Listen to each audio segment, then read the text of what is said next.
पिछले पार्ट में हमने देखा कि सूल्यू सीलिंग और लूशियो से लड़ाई करती है और फिर मैंग के अटैक करने पर दोनों भाग जाते हैं। इस पार्ट की शुरुआत में हमें दिखाते हैं कि डीमन रेस जंगल में सीलिंग बर्फ में खड़ी होती है। लूशियो अपने फायर मैजिक का यूज कर बर्फ को गलाने की कोशिश करता है और कहता है, सीलिंग हिम्मत से काम लो, अगर तुम मर गई तो मैं कैसे जिंदा रहूँगा। तभी लूशियो को किसी बड़े खतरे का आभास होता है तो वो मुड़कर देखता है। तभी उसे किसी की आवाज़ आती है, लूशियो और ही सीलिंग लॉ इन्फोर्समेंट होल के शिष्य जिन्होंने अपने साथी शिष्यों को मारा है। ऐसे क्राइम को माफ़ नहीं किया जाएगा। फिर वहाँ एंट्री होती है बाइक की क्लोन की और लूशियो कहता है, तुम?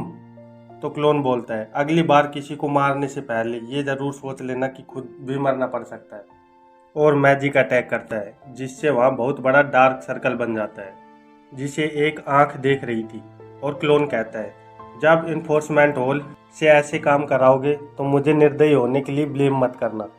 और एक मैजिक स्पेल पढ़ता है और कहता है, ये मेरी लास्ट वार्निंग है, मुझे मजबूर मत करना। फिर उस मैजिक का असर गुफा वाले एल्डर बूढ़े पे होता है जिससे उसके मुंह से बहुत सारा खून निकलने लगता है। तो वहाँ खड़े उसके दो चेले उसको संभालने लगते हैं। एल्डर बोलता है, मैं ठीक हूँ, पर डर की बात तो ये है कि क्या बाइलियो चैन की ताकत रिकवर हो गई है। फिर हमें डीमन रूइन केव में मैंग और सू को दिखाते हैं। वहाँ मैंग पूछती है, क्या हम खो गए हैं? मुझे लगता है इस जगह पर हम पहले भी आ चुके हैं।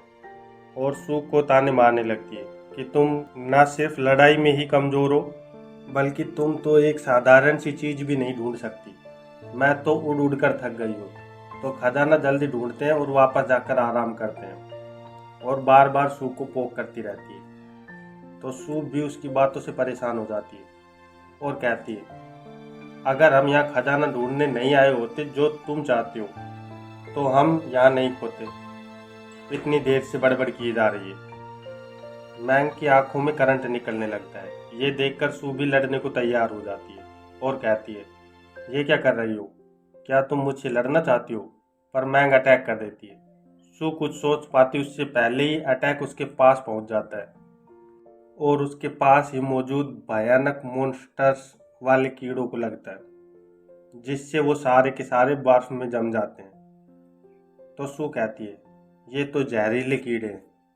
और मैंग बोलती है, इन्हें कमज़ोर मत समझना, अगर ये बड़ी तादाद में आ जाए तो एक डीमन किंग को भी इनसे लड़ने में परेशानी का सामना करना पड़ेगा।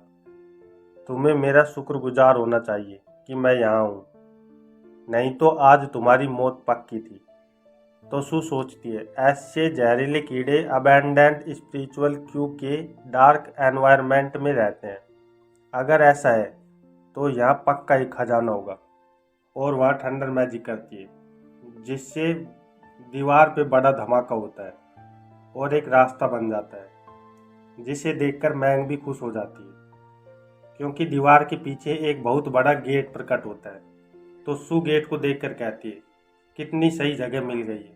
इसे देखकर ऐसा लगता है कि मेरा ब्रेक थ्रू जल्दी ही हो जाएगा। और रुक कर सोचती है, ये जगह मुझे जानी पहचानी क्यों लग रही है, जैसे मैं यहाँ पहले भी आई हूँ। और मैंग को कहती है, हमें यहाँ से वापस चलना चाहिए, मुझे यहाँ बहुत अजीब सी फीलिंग आ रही है। तो मैंग स्टाइल मारते हुए कहती है, जब तुम्हारे साथ एक डीमन किंग है तो तुम्हें यहाँ डरने की क्या बात। जब हमें ये जगह मिल ही गई है तो अंदर जाकर देख ही लेते हैं। और इतना कहकर अपने आइस मैजिक के कोल्ड स्काई स्लैश को यूज करती है और वहाँ एक बड़ा धमाका होता है।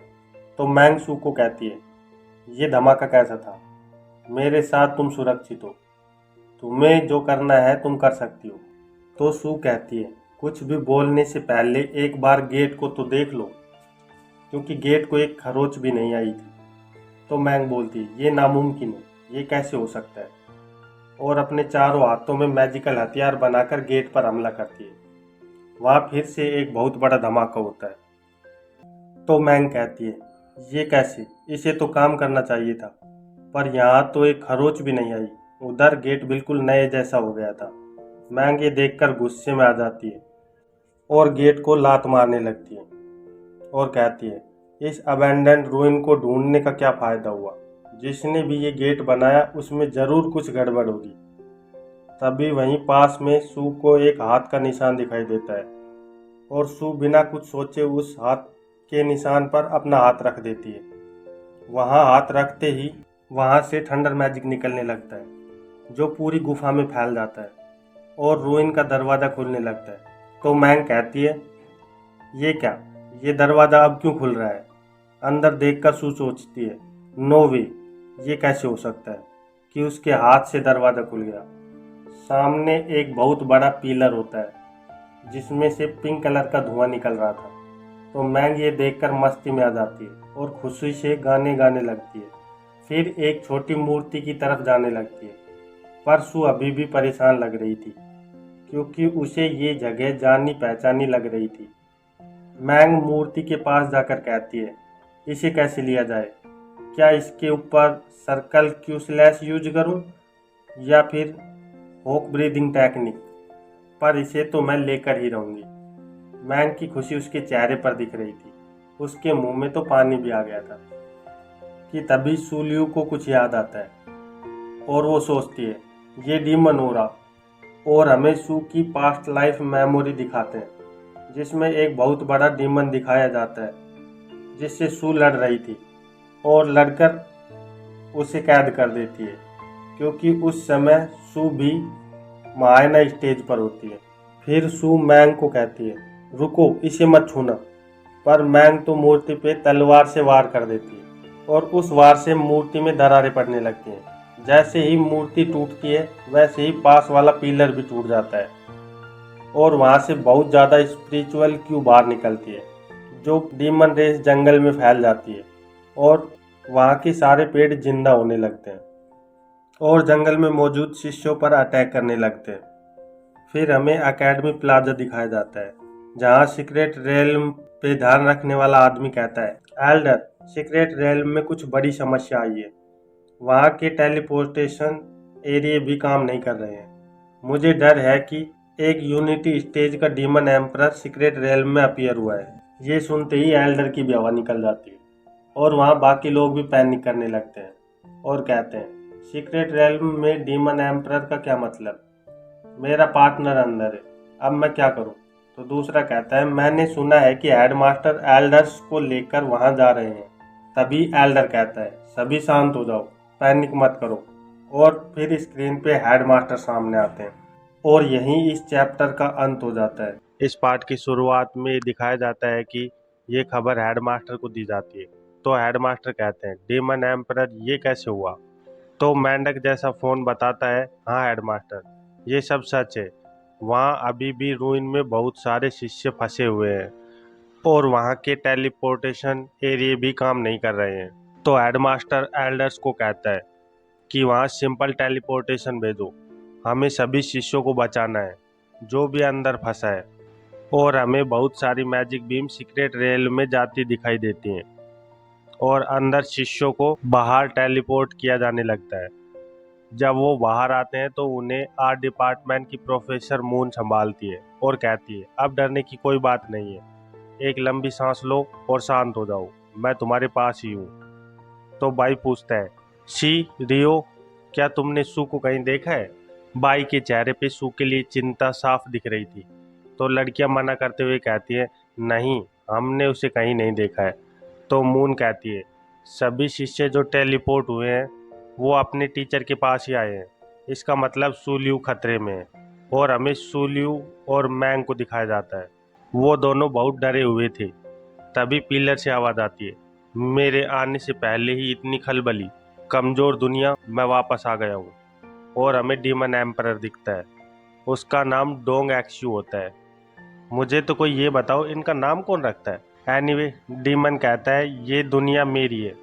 मैंग डीमन से निकलते ओरा को ब्लॉक करते हुए सोचती है, अब मैं क्या करूं? ऐसी जगह पर एक डीमन एम्परर क्यों सील था?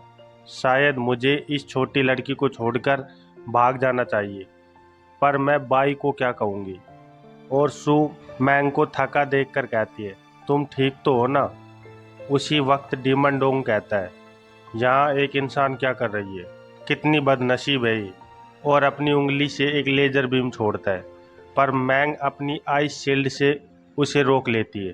तो सू पूछती है, मैंग, मैं मदद करती हूँ। तो मैंग कहती है, अभी तुम कुछ मत करो, यही मेरे लिए सबसे बड़ी मदद होगी। और डीमन डोंग गुस्से में आ जाता है। उससे अजीब अजीब आवाज़ें निकलने लगती हैं। हर तरफ मैजिकल धुआं छाने लगता है। और फिर वह कहता है, मेरी ही प्रजाति की होकर तुम ये क्या कर रही हो? क्या तुम मुझे कुछ बताओगी? तो मैंग नर्वस होकर कहती है, ये लड़की डीमंस द्वारा पाली गई गुलाम है, इस पे रहम करो। और मन में सोचती है, तो ये पावर होती है एक डीमन एम्परर की। इसकी एक उंगली झटकने से पैदा हुई शक्ति को रोकने के लिए मुझे अपनी पूरी पावर का यूज करना पड़ गया। तो सू धीरे से पूछती है, अब हम क्या करें? तो मैंग कहती है, पहले तुम यहाँ से निकल जाओ, मेरे बचने का तरीका मुझे पता है। और सू को मैजिक से दूर धकेलते हुए कहती है, यहाँ रहकर मैजेस्टी को परेशान मत करो, निकल जाओ यहाँ से। और छोटी मैंग सू को उठाकर वहाँ से भागने लगती है। तो डीमन ये सब कुछ देखता है और मैंग को कहता है, चिंता मत करो, यहाँ से कोई जिंदा नहीं बच पाएगा। मैंग भी बहुत थक गई थी, पर वो कहती है, किसी लड़की की प्राइवेट बातें सुनना अच्छी बात नहीं होती मैजेस्टी। और अपने मैजिक से बर्फ़ के भाले बनाती है। तो डीमन कहता है, तुम सब मेरे लिए कीड़े मकोड़े जैसे हो, जिनकी जान मैं कभी भी ले सकता हूँ। और एक पावरफुल बीम मैंग की ओर छोड़ता है। फिर हमें मैंग के विजन में दिखाते हैं कि बाई ने उसे एक जादुई यंत्र दिया था और कहा था, ये बहुत ताकतवर यंत्र है, ये तुम्हारे दिल और खून के एसेंस से चलेगा, तो इसे तभी यूज करना जब इसकी बहुत ज़्यादा ज़रूरत हो। और मैंग दो आइस वेपन को उठाते हुए कहती है, मास्टर, यही इसका सही वक्त है। और मैजिक यंत्र को चालू कर देती है, जो मैंग के खून से पावर लेता है और बड़ा होता जाता है। फिर हमें केव के बाहर का दृश्य दिखाया जाता है, जहाँ डीमन के मैजिक से जिंदा हुआ एक पेड़ एक शिष्य को मार देता है और ज़मीन पे पटक देता है। तो वो शिष्य धीरे धीरे खड़ा होता है और उस पर मैजिक का असर होने लगता है और वो मैजिक की वजह से जिंदा लाश में बदल जाता है। फिर वह घूमकर पोर्टल की ओर देखने लगता है, जिसमें से कुछ लोग अंदर आ रहे थे। वो हेडमास्टर और उसके डिसाइपल होते हैं। हेडमास्टर जब उसे देखता है तो ज़ॉम्बी उछलकर हेडमास्टर पर अटैक करता है, पर हेडमास्टर अपनी तलवार निकालकर घुमाता है और तलवार से मैजिक स्लैश निकलकर ज़ॉम्बी के टुकड़े टुकड़े कर देते हैं। पर वहाँ और भी ज़ॉम्बी आने लगते हैं। तो हेडमास्टर कहता है, लगता है इसका कोई अंत नहीं है, और बोलता है, स्पिरिट स्वॉर्ड फॉर्मेशन। इतना कहते ही उस जगह के चारों ओर बड़ी बड़ी मैजिकल तलवारें प्रकट होती हैं। तो हेडमास्टर ली को कहते हैं, टीचरों को अंदर लीड करो और सभी शिष्यों को बचाओ। मैं और एरे एल्डर यहाँ टेलीपोर्टेशन एरिया को सुरक्षित रखते हैं। ये मास्टर मुंह ही लोगों को इस जगह टेलीपोर्ट कर सकते हैं। एक बार तुम शिष्यों को ढूंढ लो तो तुरंत वापस आना है। याद रखना, तुम्हें डीमन एम्परर के सामने नहीं आना है। तो ली सर झुकाकर कहता है, जी हेडमास्टर, पर मैं कहना चाहता हूँ कि बाई को एकेडमी वापस भेज देना चाहिए। तो बाई पूछता है, तुम मुझे क्यों वापस भेजना चाहते हो? और ली कहता है, यहाँ सिर्फ तुम ही लाइट स्टेज रिवॉल्व कर रहे हो। अगर तुम अंदर गए तो मारे जाओगे और मुझे तुम्हारी बॉडी वापस लानी पड़ेगी। और अभी हमारा एलेक्सजर मैटर भी सोल्व नहीं हुआ है। तो बाई कहता है, लेकिन अगर मैंने तुम्हें ऐसे ही जाने दिया तो मैं शांत नहीं बैठ पाऊंगा। तो हेडमास्टर भी कहते हैं, जूनियर बाई, तुमने एकेडमी के लिए पहले ही बहुत बलिदान दिए हैं, इस वक्त तुम्हें यहीं रुकना चाहिए। फिर मून कहती है, सीनियर ली, बाई भी एक टीचर है और वो ये जानते हुए कि उसकी डिसाइपल खतरे में है, वो यहाँ कैसे रुक सकता है। सू इनकी एकमात्र डिसाइपल अभी भी सीक्रेट रेलम में है, तो हमें इन्हें अंदर जाने देना चाहिए। तो हेडमास्टर भी मान जाते हैं और कहता है, ठीक है, तुम ज़्यादा मुसीबत मोल मत लेना। तो बाई कहता है, ठीक है हेडमास्टर। और मून सोचती है, अब मैं ये भी देख लूँगी कि ये कितना रिकवर हो गया है। तो ली बाई को कहता है, तुम वहाँ मरने जा रहे हो, तुम्हारी तो कोई बॉडी भी वापस नहीं लाने वाला। तो बाई आगे बढ़ता हुआ कहता है, चिंता मत करो, अगर ऐसा हुआ तो मैं ही अपनी मदद कर लूँगा। और ली गुस्से में दांत पीसने लगता है। और फिर हमें रूइन का दृश्य दिखाते हैं, जहाँ एक बहुत बड़ी मैजिकल बीम पहाड़ों को चीरते हुए बाहर निकलती है, जिससे डीमन का अटैक रुक जाता है। तो डीमन डोंग कहता है ये करने की किसकी हिम्मत हुई। और वो देखता है कि आकाश में बाई का क्लोन मैजिकल एनर्जी को इकट्ठा कर रहा था। और क्लोन कहता है अनहिलाइजेशन। इतना कहते ही डिमोनिक एनर्जी एक ब्लैक होल में जाने लगती है और वो ब्लैक होल बड़ा होता जाता है और फिर एक बड़े धमाके के साथ फट जाता है। फिर हमें रूइन में मैंग की बॉडी दिखाई जाती है। उसके मुंह से एक ककून बाहर आने लगता है और ज़मीन पे गिरता है। ककून जैसे ही ज़मीन को टच करता है वो बड़ा होने लगता है। फिर उस ककून को फाड़कर मैंग बाहर आती है और चारों ओर देखती है। फिर सोचती है ये मॉन्स्टर कितना खतरनाक है। लकीली मेरे पास आइस शील्ड वॉर्म सेल था जिससे मेरी ज़िंदगी बच गई। तभी मैंग के पास छोटी मैंग उड़कर आती है और उसे एक और इशारे से चलने को कहती है। तो मैंग उसके पीछे उड़ने लगती है। फिर लिटिल मैंग उसे झाड़ियों में पड़ी सूलियों को दिखाती है। तो मैंग सू को देखकर चौंक जाती है क्योंकि मैंग की आंखों से फूल बाहर आ रहे थे और वो भी मैजिक से ज़ॉम्बी में बदलने लगी थी। तो मैंग सोचती है छोड़ो इसे, अगर क्लोन हार गया तो डीमन एम्परर तुरंत यहाँ मुझे मारने आएगा। ये लड़की डीमन सेंट का शिकार हो गई है, अगर इसे साथ ले गई तो मैं पक्का ही मरूंगी। मुझ पे लगी रेस्ट्रिक्शन टूटने के बाद अब वो मॉन्स्टर मुझे नहीं ढूंढ पाएगा। पर फिर उसे याद आता है कि सू के साथ वो कैसे रहती थी। वो सू की गाजरें खा जाती थी और सू उसके लिए एक कंबल भी बनाती है और मलबेरी की पत्तियों का केक भी। और यहीं सोचते हुए वो सू को उठाकर भागने लगती है और कहती है तुम एक मुसीबत हो पर तुम नहीं मर सकती, क्योंकि तुम नहीं रही तो मेरे लिए खाना कौन लाएगा और फ्यूचर में मेरे कपड़े कौन धोएगा। और इसी के साथ इस चैप्टर का अंत हो जाता है। इस पार्ट में हम देखते हैं कि डीमन एम्परर आकाश में उड़ता है और उसके चारों ओर बिजलियां कड़कने लगती हैं। उनमें से एक बिजली डीमन एम्परर से टकराती है जिससे घायल होकर डीमन एम्परर नीचे गिरने लगता है। इस वजह से ज़मीन में एक गहरा गड्ढा हो जाता है। उस बॉडी के मुंह से डीमन एम्परर बाहर आता है और क्लोन को कहता है तुम्हारे अंदर की ताकत इस दुनिया की नहीं लगती, कौन हो तुम। बाई का क्लोन उसे कोई जवाब नहीं देता। तो डीमन एम्परर कहता है तुम अभी तक चुप क्यों हो, क्या मैं तुम्हें अपना नाम बताने लायक ताकतवर नहीं लगता। और गुस्से में आकर अपने मुंह से पिंक फ्लेम का अटैक करता है। ये देखकर पास में खड़ा टीचर ली घबराकर कहता है ये शैडो कैसी है जो एक डीमन एम्परर से भी आसानी से लड़ रही है। तो बाई कहता है लगता है ये क्रॉसिंग टर्बुलेंस स्टेज पर है। प्रोफेसर जिंगली तुम भी आसानी से ये कर सकते हो।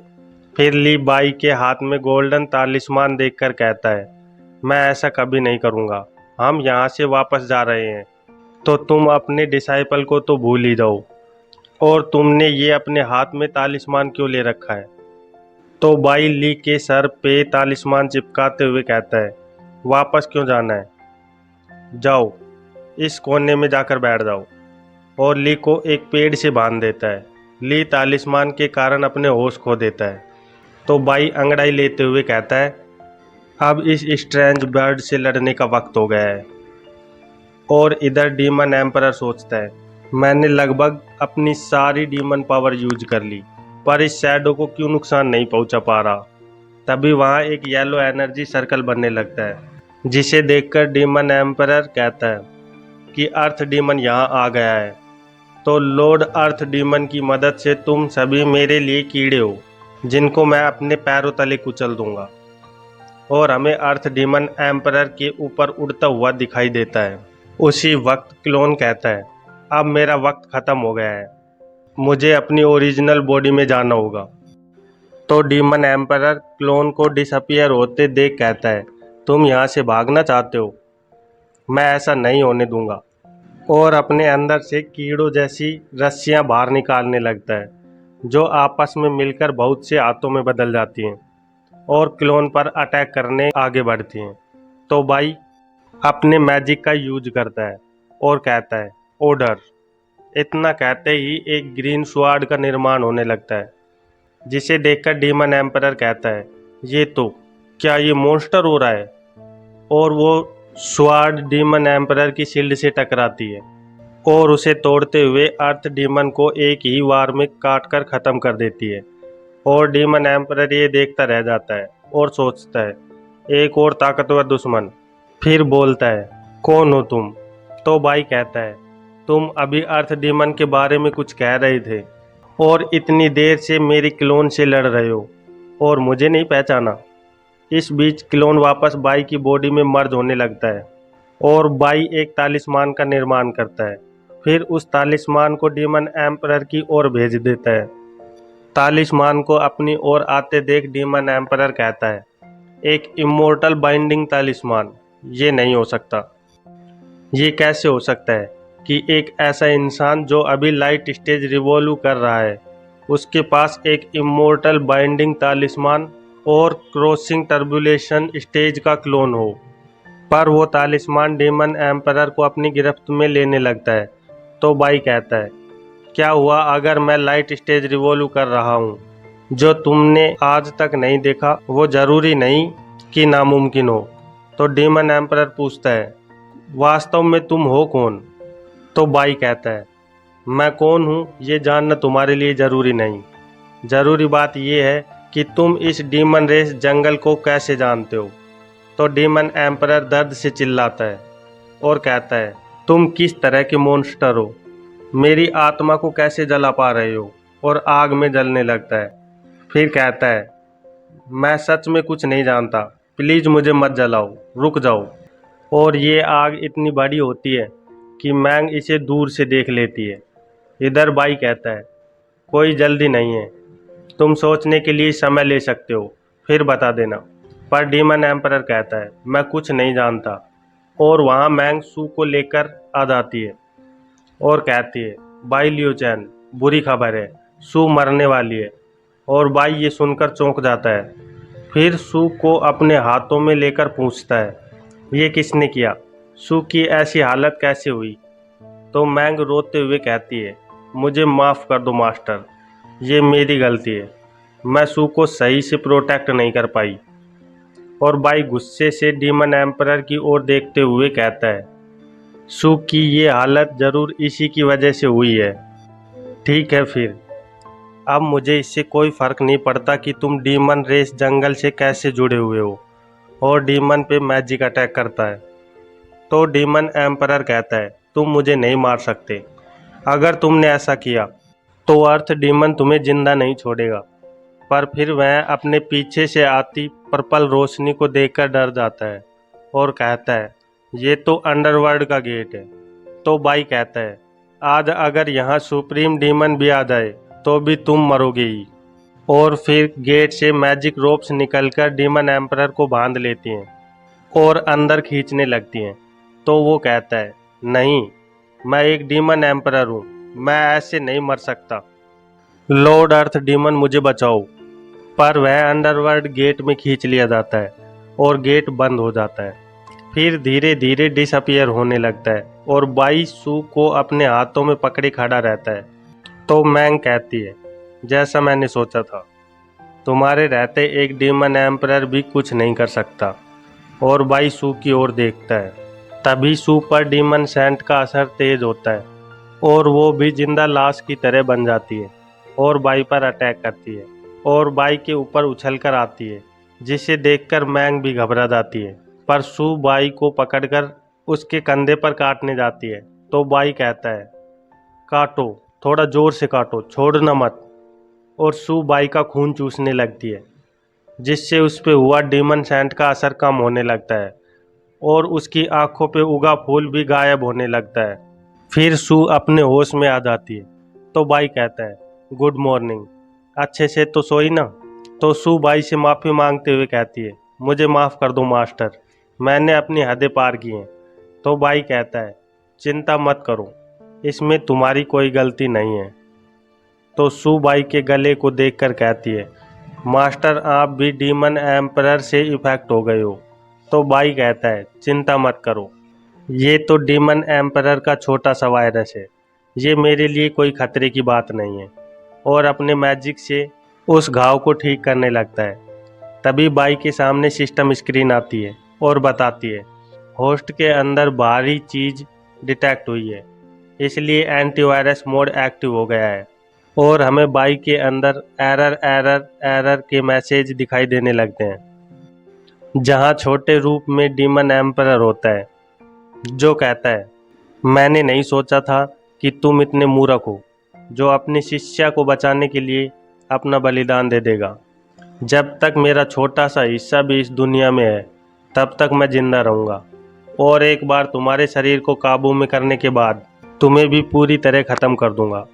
तभी डीमन के चारों ओर एरर एरर एरर एरर के मैसेज आने लगते हैं और डीमन एम्परर कुछ समझ पाता या कुछ कर पाता उससे पहले ही वहाँ मैसेज आता है, अननोन वायरस फाउंड। उसे ख़त्म किया जाता है और डीमन एम्परर वहीं पर ख़त्म हो जाता है। फिर हमें क्विंगलन पीक पे रात का समय दिखाया जाता है, जहाँ सू अपने हाथों को देख रही थी जो उसे धुंधला दिख रहा था। तो सू कहती है, मेरी नज़रें कमज़ोर हो गई हैं, मुझे जल्द ही ब्रेक थ्रू करना होगा। और सोचती है, मैं मैंग और मास्टर पर बोझ बन गई हूँ, मुझे ताकतवर बनना होगा, चाहे उसके लिए मुझे कितनी भी मेहनत करनी पड़े।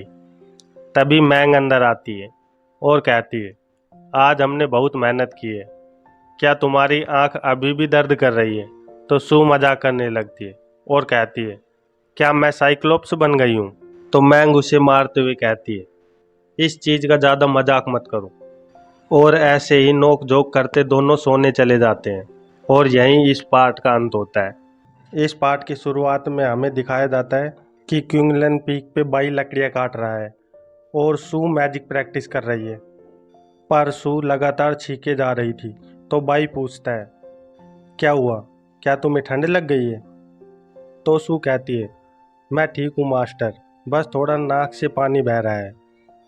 तो मैंग बताती है, शायद ये मेरी गलती है, जब हम डीमन एम्परर के सामने थे तो तुम पे आइस मैजिक का यूज करना पड़ गया था। पर बिग ब्रदर बाई, मुझे नहीं लगता कि ये कोई बड़ी चिंता की बात है, सू अपने आप 3 दिनों में ठीक हो जाएगी। तो बाई कहता है, ज़्यादा इंतज़ार करने की कोई ज़रूरत नहीं है, मैं तुम्हें कल ही 4R डिपार्टमेंट ले जाऊंगा। मैं अभी सीनियर मून को मैसेज भेजता हूँ। और एक फायर बर्ड बनाकर उसे भेज देता है और कहता है, उनके पास आसपास के 10,000 किलोमीटर दूरी तक मौजूद हॉट स्प्रिंग्स में से सबसे बेस्ट हॉट स्प्रिंग है, तुम्हारी सर्दी तो उसमें एक बार नहाने से ही ठीक हो जाएगी। ये सुनकर सू और मैंग बहुत खुश हो जाती हैं। फिर हमें 4R डिपार्टमेंट दिखाया जाता है, जहाँ एक फाउंटेन से पानी निकल रहा था। वहाँ सू और छोटी मैंग भी होती हैं और मैंग वहाँ सू के साथ कुछ ऐसी बातें करती है जो मैं वीडियो में नहीं बता सकता। तो सू उसे पकड़कर कपड़ों की बास्केट में फेंक देती है और उसके ऊपर कपड़े डाल देती है।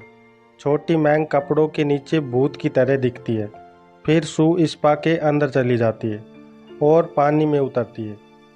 वहाँ पानी में उसकी सारी थकावट गायब सी हो जाती है। तो वहाँ एक लड़की आकर पूछती है, जूनियर, पानी में कैसा लग रहा है? तो सू कहती है, ये बहुत अच्छा है, पानी की ठंडक मैं अपने पूरे शरीर में महसूस कर पा रही हूँ। तो दूसरी लड़की कहती है, हाँ, ये 4R डिपार्टमेंट का हॉट स्प्रिंग पूरे एकेडमी का सबसे बेस्ट हॉट स्प्रिंग है। और सभी लड़कियां वहाँ एक दूसरे पे पानी उछालकर खेलने लगती हैं। तभी सू को पूल के पास अजीब से जानवर दिखाई देते हैं, जिन्हें देखकर वह कहती है, ये क्या चीज़ है? और वो अजीब प्राणी पानी के पास ही मस्ती कर रहे थे। तो वहाँ मौजूद एक लड़की बताती है, ये डीमंस हैं, इन्हें स्टारलिंग डीमन कहते हैं, इन्हीं की वजह से पूल का पानी एकदम साफ रहता है।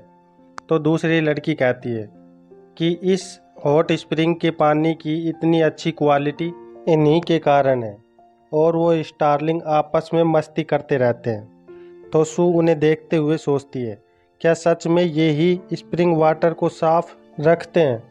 क्योंकि मुझे अपनी पास्ट लाइफ में इनकी कोई जानकारी नहीं थी। तो क्या ये कोई नई प्रजाति है? तभी वहाँ 4R डिपार्टमेंट की वाइस इंस्ट्रक्टर ल्यू आती है और सू को कहती है, ट्रायल एग्ज़ाम में ज़्यादा पॉइंट लेने के लिए तुमने क्या क्या किया? तुम तो एक कद्दू हो। तो सू कहती है, क्या तुमने मुझे कद्दू कहा? तो ल्यू कहती है, और अनपढ़ और जाहिल भी। मुझे तो लगता है तुम और तुम्हारा मास्टर एक जैसे ही हो। मैं तुम्हें दिखाती हूँ स्टारलिंक का सही से इस्तेमाल कैसे करते हैं। और स्टारलिंक की ओर पैर करके कहती है, इधर आओ। तो सारे स्टारलिंक भूखे भेड़ियों की तरह ल्यू की ओर भागते हैं और ल्यू के पैर साफ करने लगते हैं, जिन्हें देखकर सू सोचती है, तो ये ऐसे विचारों की लड़की है। और रियो रॉक्सी कहती है, जूनियर सू, इसकी बातों को दिल पे लेने की कोई ज़रूरत नहीं है। ये बस अपना गुस्सा निकाल रही है, क्योंकि ये हमारी मास्टर को नहीं हरा सकती। तो ल्यू कहती है, मैं ऐसी औरत से लड़ाई करना भी नहीं चाहती जिसमें आत्मसम्मान ही न बचा हो। मैंने अपनी आंखों से बाई को उसके साथ कमरे में जाते देखा है। सू ये सुनकर थोड़ी चौंक जाती है। फिर हमें बाई को दिखाया जाता है जो कह रहा था, सीनियर, ये मुझे ठीक नहीं लग रहा है। तो मून कहती है, इसमें क्या ठीक नहीं है, ऐसा मत दिखाओ कि तुम ये नहीं चाहते हो। तो बाई कहता है, ऑफ कोर्स मैं चाहता हूँ, पर तुम्हें नहीं लगता घर के अंदर खाना रोस्ट करना थोड़ा अजीब है? तो मून कहती है, अजीब तो वो था जो तुम ट्रायल एग्जाम के बाहर खाना पका रहे थे। तुम कब से ये छोटी बातों को ध्यान देने लगे? तो बाई कहता है, पर ये दोनों बातें अलग अलग हैं। एक आदमी और एक औरत आधी रात में एक ही कमरे में ठीक नहीं लगता। तो मून कहती है, तुम ऐसी बातों की चिंता क्यों कर रहे हो? तुम्हारी तो पहचान ही एक ब्रैट इंसान के आसपास घूमती है। और हमें बाई के बचपन का दृश्य दिखाते हैं जहां वह अपने मैजिक से मून को छेड़ रहा था। तो बाई कहता है, उस वक्त मैं थोड़ा नादान था। अब बताओ तुमने मुझे यहाँ किस वजह से बुलाया है? तो मून कहती है, अब तुम बोरिंग हो गए हो। ठीक है, मैं चाहती हूँ कि तुम 4 आर्ट डिपार्टमेंट की छात्राओं को फैंग हू पहाड़ों के सीक्रेट रेल में ट्रेनिंग के लिए लेकर जाओ। तो बाई कहता है, फैंग हू पहाड़ियों पर सीक्रेट रेल? मैंने तो कभी इस बारे में नहीं सुना। तो मून बाई से चिपकते हुए कहती है, क्योंकि ये सीक्रेट रेल्म हाल ही में खोजा गया है, तो मुझे कोई ऐसा चाहिए जो उस जगह को देख सके। और मून के चिपकने से बाई थोड़ा अनकंफर्टेबल हो जाता है, पर फिर वह कहता है, तुम मजाक कर रही हो, मैं तो एक कमज़ोर इंसान हूँ, मैं कैसे डिसाइपल पर ध्यान रख सकता हूँ? तो मून कहती है, जैसे कि मुझे पता नहीं है कि तुम कितने ताकतवर हो, तुम जितना दिखाते हो उससे कहीं आगे हो। तो बाई कहता है, पर मैं अभी अपने डिसाइपल को पीछे छोड़कर नहीं जा सकता। तो मून कहती है, इस बार ट्रायल एग्ज़ाम पूरा नहीं हो पाया, तो हम वहाँ से रिसोर्स इकट्ठा नहीं कर पाए। तो अगर हम इस सीक्रेट रेल्म को एक्सप्लोर करने में सफल रहे तो 4 आर्ट डिपार्टमेंट को ज़रूरी रिसोर्स मिल जाएंगे, पर इस वक्त मैं एकेडमी छोड़कर नहीं जा सकती। तो बाई कहता है, अगर ऐसी बात है तो ठीक है, मैं वहाँ चला जाता हूँ। तो मून खुशी से कहती है, मुझे पता था कि तुम मान जाओगे, तुम आज भी उतने ही क्यूट हो जितने तुम बचपन में हुआ करते थे। और वहाँ सू और बाकी डिसाइपल आ जाते हैं। तो सू बाई से कहती है, चलो वापस घर चलते हैं। और बाई का हाथ पकड़कर खींचते हुए कहती है, सीनियर आंट मास्टर मून, मैं अपने मास्टर के साथ जा रही हूँ। तो बाई मून को कहता है, ठीक है, अब मैं चलता हूँ, और हॉट स्प्रिंग यूज करने देने के लिए तुम्हारा धन्यवाद। तो मून कहती है, ठीक है, हमारे वादे को मत भूलना। और बाई और सू वहाँ से चले जाते हैं। उनके जाने के बाद रियो और रॉक्सी मास्टर मून को छेड़ने लगती हैं।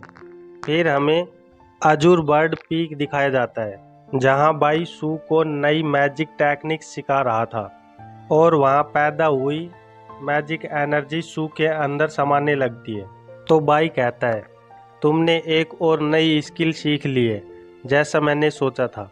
अगर तुम इतनी ही स्पीड से मेहनत करती रहोगी तो जल्दी ही तुम्हारा हर छोटे से छोटा सपना भी पूरा हो जाएगा। लेकिन मैं तुम्हें याद दिला दूं, ये टेक्निक 6 ओरिजिन स्किल की है जो मेरे द्वारा बनाई गई है। इसकी प्रैक्टिस करते समय तुम्हें सावधान रहना होगा। ज़्यादा जल्दी करने से इसका बुरा असर भी हो सकता है। सू बाई के पास आने लगती है। उसके शरीर से मैजिकल ओरा निकल रहा था और उसकी आंखें भी लाल हो गई थी। तो बाई कहता है, तुम्हें अपने अंदर उत्पन्न होने वाले सभी अनैतिक विचारों को अपनी सोच से निकालना होगा। सू, क्या तुम सुन रही हो जो मैं तुमसे कह रहा हूँ? और तभी सू बाई को पकड़ लेती है, जिससे बाई चौंक जाता है और सू बाई को ज़मीन पे गिराकर कहती है, मास्टर, चलो एक बच्चा बनाते हैं। और यहीं पर इस पार्ट का अंत हो जाता है। इस पार्ट की शुरुआत में बाई सू को रुकने के लिए कहता है, तो सू पूछती है, क्या मैं आपको पसंद नहीं हूँ? बाई कहता है, तुम अभी कुछ सोच नहीं पा रही हो। तो सू कहती है, मास्टर, क्या मैं इंस्ट्रक्टर मून जितनी खूबसूरत नहीं हूँ? तो बाई कहता है, क्या? मेरा सीनियर मून के साथ ऐसा कोई रिश्ता नहीं है। तुम ट्रेनिंग के वक्त ये क्या सोच रही हो? फिर सू कहती है, मास्टर, क्या मैं प्रीटी लग रही हूँ? तो बाई कहता है, हाँ, तुम सुंदर हो, पर मैं तुम्हें नॉर्मल ही देखना पसंद करूँगा। और सू पे एक मैजिक करता है जिससे सू नॉर्मल होने लगती है और फिर बाई के पास ही लुढ़क कर गिर जाती है। तो बाई एक चैन की सांस लेता है और कहता है, आखिरकार मैंने तुम्हें रोक ही दिया। फिर हमें अगले दिन फैंगहू माउंटेन सीक्रेट रेल्म दिखाया जाता है, जहां बहुत से टेंट लगे हुए हैं और वहां बाई 4R डिपार्टमेंट की लड़कियों को बता रहा था कि जैसे ही तुम सीक्रेट रेल्म में एंटर करोगे, तुम रैंडम जगहों पर टेलीपोर्ट हो जाओगे। तो अपनी जगहों को याद रखना, फिर हम एक जगह पर मिलेंगे। तब तक ये प्रोटेक्शन तालिस्मान संभाल के रखना जो अभी मैंने तुम्हें दिए हैं। तो सभी जी मास्टर बाई कहते हैं। फिर बाई सू को कहता है, रिसोर्स का लालच मत करना, पहले हमें एक जगह पर आना है। तो सू हड़बड़ा जाती है और हाँ कहती है, क्योंकि उसके दिमाग में तो कल हुई घटना ही घूम रही थी। तो वह सोचती है, ये मैंने क्या कर दिया? अब तो मैं कभी मास्टर से नज़रें भी नहीं मिला पाऊंगी। मुझे विश्वास नहीं होता कि मैंने ट्रेनिंग में अपने इमोशन पे से कंट्रोल खो दिया और मास्टर के साथ ये सब कर दिया। अब मैं क्या करूं? ये कितना शर्मनाक है। पर फिर वह सोचती है, नहीं, मुझे ऐसी बातों की चिंता नहीं करनी चाहिए। मैं तो यहाँ इमोर्टल बनने आई हूँ। और वहाँ से बाहर जाने लगती है। तो बाई उसे ऐसा देख सोचता है, सू की मानसिक स्थिति सही होगी कि नहीं।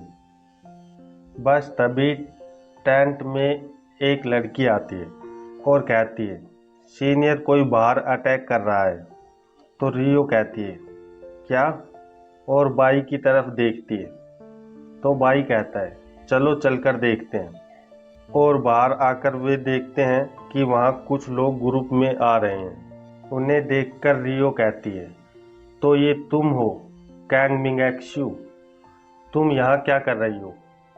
और हमें एक खूबसूरत लड़की दिखती है जो कि ब्लिसफुल पैलेस की एल्डर कैंग मिंगेक्शु होती है। वो कहती है, तुम ये कैसे भूल सकती हो? मैंने तुम्हारा कितना ध्यान रखा है जब तुम छोटी थी। तो रियो गुस्से से कहती है, तुम्हें ऐसा कहने का कोई अधिकार नहीं है, क्योंकि तूने हमारे सेक्ट और पुरानी वाइस इंस्ट्रक्टर से गद्दारी की थी। तो एक्शु कहती है, तुम्हारी हिम्मत कैसे हुई मुझसे ऊंची आवाज़ में बात करने की? और वो अपने पर्सनल लॉकर से एक हरी छड़ी निकालकर उस पर वार करते हुए कहती है, लगता है मुझे ही तुम्हें तुम्हारे मास्टर की जगह तहजीब सिखानी पड़ेगी। तो रियो एक मैजिक शील्ड बनाकर उस छड़ी को रोकने की कोशिश करती है और एक्शु कहती है, स्ट्रगल करने की कोई ज़रूरत नहीं है, मुझसे घुटनों पे आकर माफ़ी मांगो तो मैं तुम्हें माफ़ कर दूंगी। पर रियो कहती है, माफ़ी और मैं कभी नहीं। पर वो छड़ी उसकी शील्ड को तोड़ते हुए उसको हिट करने ही वाली होती है कि अचानक वो अपने आप हवा में उड़ने लगती है। ये देखकर एक्शु चौंकते हुए कहती है, ये क्या हुआ? मेरा कंट्रोल स्पिरिट वेपन से कैसे टूट गया। और वो छड़ी बाई के हाथ में आ जाती है और वो कहता है, अपनी मेहनत जाया मत करो, अब ये बांसुरी मेरी है। ये देखकर रियो सोचती है, अंकल बाई के प्रभाव में एक स्पिरिट वेपन ने अपने मास्टर से गद्दारी कर ली। और एक्सू कहती है, अब मुझे याद आया, तुम तो उस पुरानी मास्टर के लवर बाई लियो चैन हो। पर बाई उन्हें इग्नोर करते हुए बांसुरी बजाने लगता है। बांसुरी की मधुर आवाज़ सुनकर सभी शोक हो जाते हैं। तो वहाँ मौजूद एक लड़की कहती है, मार्टियल अंकल बाई को तो म्यूजिकल इंस्ट्रूमेंट भी बजाने आते हैं। तो दूसरी लड़की कहती है, तुम्हें नहीं लगता कि अंकल बाई इंस्ट्रक्टर से भी अच्छी बांसुरी बजाते हैं। और सू कहती है, मुझे नहीं पता था कि मास्टर को म्यूजिक की भी नॉलेज है। और सोचती है, वैसे भी जब मास्टर इंस्ट्रक्टर मून के बचपन के दोस्त हैं तो उन्हें भी तो म्यूजिक आता ही होगा। और तभी एक्सू गुस्से से कहती है, ट्रैश जेड फ्लूट, वापस मेरे पास आओ। और ब्लिसफुल डीमन ईल से अटैक करती है, पर बाई के चारों ओर प्रोटेक्शन बबल बन जाता है, जिससे टकराकर सारी डीमन ईल ब्लास्ट हो जाती हैं। और विस्फोट के कारण एक्सू के सारे कपड़े फट जाते हैं और वो हवा में उड़ जाती है। तो उसे बचाने उसका साथी भागता हुआ आता है और उसे कैच कर लेता है। और क्या अच्छा कैच करता है, ये तो दिख ही रहा है। तभी बाई कहता है, स्पिरिट वेपन की वजह से मैं तुम्हें छोड़ रहा हूँ, अगली बार ऐसा नहीं करूँगा, तो निकल लो यहाँ से। और ब्लिसफुल पैलेस के लोग वहाँ से भाग जाते हैं। तो बाई रियो को फ्लूट देते हुए कहता है, ये जेड फ्लूट है, ये मैं तुम्हें दे रहा हूँ। सीक्रेट रेल्म को क्लियर करने के बाद इसे स्पिरिट वेपन से इम्पेरियल वेपन में अपग्रेड करने में मैं तुम्हारी मदद करूँगा। ये सुनकर रियो खुश हो जाती है और उसकी आंखों में चमक आ जाती है। तो वह कहती है, क्या सच में? Thank you uncle by. ये देखकर वहाँ सारी लड़कियाँ कहने लगती हैं, अंकल बाई, ये तो मुझे भी चाहिए। तो बाई कहता है, चिंता मत करो, सीक्रेट रेल्म में ऐसी बहुत सी चीज़ें हैं और अगर तुम कड़ी मेहनत करोगी तो तुम्हें भी मिल सकती हैं। और फिर सू रियो को कॉन्ग्रेचुलेट करती है। तो बाई कहता है, तुम भी अपनी अपॉर्चुनिटी वेस्ट मत करना लियो। और सू लियो टेंट में चली जाती है। अंदर टेंट में सू के कंधे पर बैठी मैंग पूछती है, पिछली रात को मास्टर तुम्हें तुम्हारे रूम तक उठा कर लाए थे, क्या तुम्हारे बीच कुछ हुआ था? तो सू बैग से एक स्क्रोल निकालते हुए बात को इग्नोर करती है और कहती है, तुम बहुत आवाज़ कर रही हो। फिर हमें दिखाते हैं कि फैंग हू माउंटेन से बहुत तेज पर्पल ओरा निकलता है, जिसे देखकर रियो कहती है, सीक्रेट रेल्म खुल गया है, तो सभी अपना अपना सामान ले लो, हम जाने वाले हैं। और सभी लड़कियां ओके सीनियर कहकर अपने सामान लेने चली जाती हैं। और फिर पोर्टल के पास रियो बाई से कहती है, मार्टियल अंकल बाई, हम पहले अंदर जाती हैं। तो बाई कहता है, ठीक है, पर ध्यान रखना, अपनी लोकेशन रिवील मत करना जब तक रैंडे जोश न हो। तो सू नर्वस होकर कहती है, मास्टर। और बाई उसे ऐसा देखकर बोलता है, डरने की कोई बात नहीं है, इस बार मैं तुम्हें फॉलो करूँगा, यहाँ वैसा कोई एक्सीडेंट नहीं होगा। तो मैंग कहती है, मास्टर मैं भी यहीं हूँ। और बाई कहता है, हाँ हमारे साथ मैंग भी है। और फिर सू पोर्टल की तरफ जाते हुए कहती है, मैं अंदर जा रही हूँ मास्टर। फिर हमें पोर्टल के पास एक सांप दिखाई देता है, जिसकी आंखों से वहाँ का नज़ारा दूर से ही ब्लिसफुल पैलेस की एक लड़की देख रही थी। उसके पास में ही एक्सू उस लड़के को पीट रही थी जिसने उसे कैच किया था। कारण तो तुम्हें पता ही है। तो वो कहती है, एक्सू रिपोर्ट, वो लोग सीक्रेट रेल्म में चले गए हैं। तो एक्सू कहती है, चलो अब हम भी चलते हैं, हमारे मिशन को मत भूलना। और वहाँ मौजूद ब्लिसफुल पैलेस के लोग जोश में आ जाते हैं। उनके जोश से तो ऐसा लग रहा है जैसे वो किसी जंग पे जा रहे हों। और फिर हमें बाई को दिखाया जाता है, जो अभी पोर्टल के अंदर आया है। अंदर आते ही उसके सामने सिस्टम स्क्रीन प्रकट हो जाती है और वो कहता है, अचानक ये यहाँ और टास्क पढ़ने लगता है। सिस्टम पर वर्ल्ड टास्क आया है, सोल एंसेस्टर को अलग करो। रिवार्ड, मुझे इसके बारे में सोचने दो। और अगर होस्ट टास्क नहीं लेता है तो होस्ट की स्पिरिचुअल एनर्जी 30% कम कर दी जाएगी। तो बाई कहता है, सोल एंसेस्टर ये क्या है? इस पार्ट की शुरुआत में हमें सीक्रेट रेल्म के अंदर का नज़ारा दिखता है, जहां एक मैजिक विस्फोट हो रहा था। वहां दो लोग विस्फोट की चपेट में आ जाते हैं और ज़मीन पे गिरे होते हैं। पास ही में रोक्सी खड़ी होकर ये देख रही होती है। फिर हम देखते हैं कि घायल लड़के के सर पे पैर रखकर ब्लिसफुल पैलेस की एक्सयू खड़ी होती है, जो रोक्सी से कहती है, तुम डरी हुई लग रही हो। तो रोक्सी सोचती है, ये यहाँ क्या कर रही है, ये मरी क्यों नहीं? पर एक्सयू अपने मैजिक से उस पर हमला कर देती है और रोक्सी उसे हमला करते देख जल्दी से जेड फ्लूट बाहर निकालती है और उसे बजाने लगती है, जिससे उसके आगे मैजिक शील्ड बनने लगती है। पर एक्सयू का मैजिक स्ट्रॉन्ग होने के कारण वो शील्ड को तोड़ता हुआ रोक्सी को जकड़ लेता है, जिससे रोक्सी बेबस हो जाती है। तो एक्सयू उसके पास आते हुए कहती है, एक इतना पावरफुल वेपन भी तुम्हारे हाथों में बिल्कुल यूजलेस है।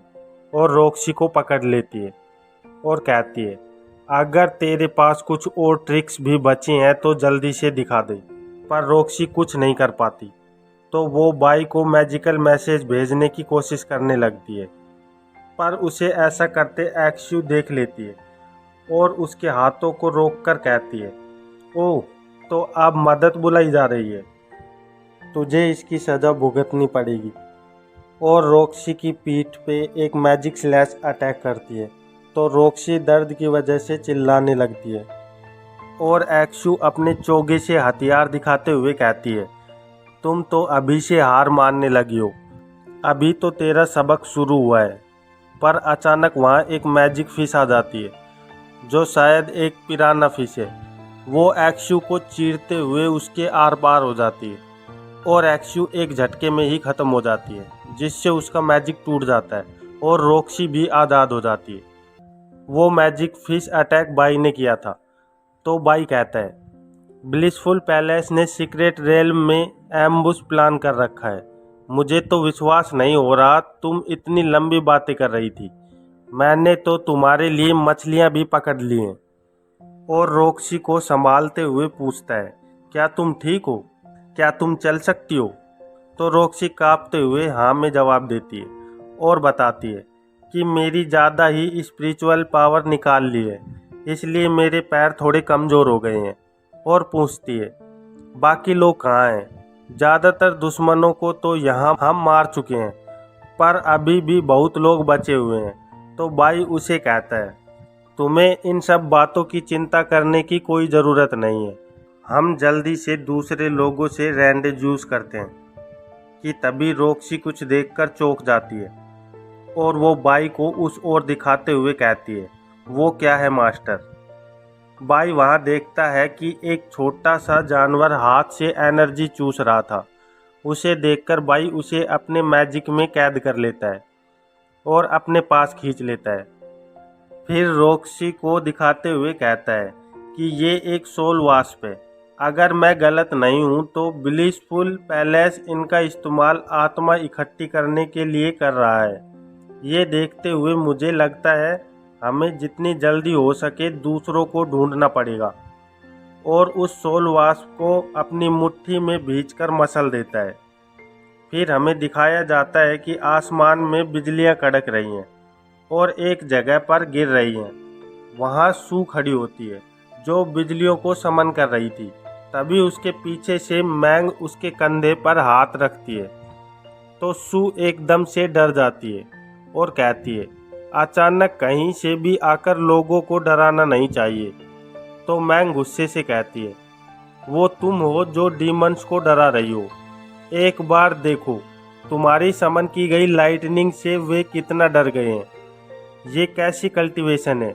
जिसमें लाइटनिंग समन कर खुद पे ही अटैक करते हैं। एक बार अपने हाथ को देखो, क्या हाल हो गया है। तो सू बताती है कि इमोर्टल बनने का रास्ता हेवन के बिल्कुल विपरीत है। तो अगर मुझे इमोर्टल बनना है तो कुदरत को इसकी कीमत तो चुकानी ही पड़ेगी।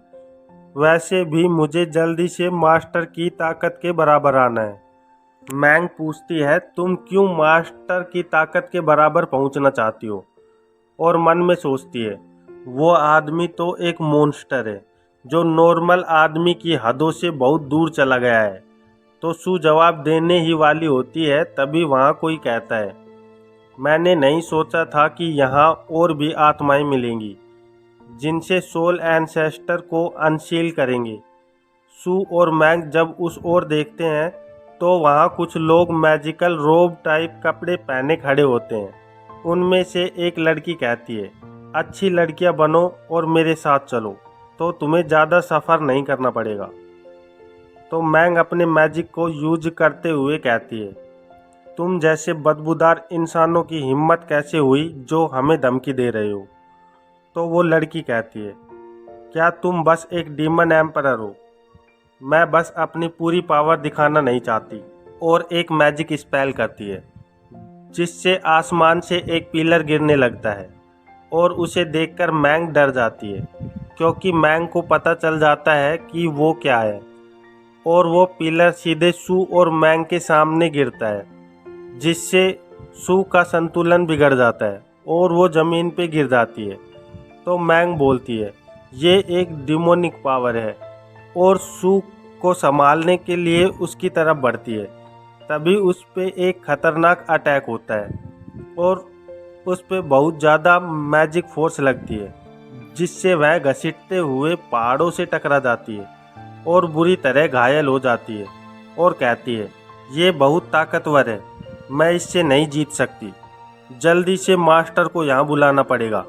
और पिलर के पास बहुत डेंस डिमोनिक एनर्जी इकट्ठा होने लगती है, जिसे देखकर सू बहुत ज़्यादा डर जाती है और सोचती है, इतनी ज़्यादा डिमोनिक एनर्जी, आज तो मैं नहीं बच पाऊंगी। और फिर वो अटैक करने वाले लोग हाथ जोड़कर एक साथ कहते हैं, thank you little sixth venerable.